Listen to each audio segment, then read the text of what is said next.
জন্ম আমার নবীর যুগে হলে কেমন হতো, জন্ম আমার নবীর যুগে হলে কেমন হতো। দুই নয়নে রাসূল পাক দেখিলে কেমন হতো,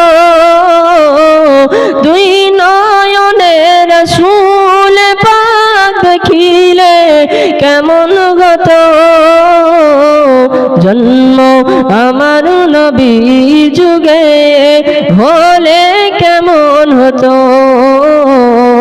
জন্ম আমার নবীর যুগে হলে কেমন হতো। আসতো বেশে হাজির উদ্দিন বেলালের মধুর আযান,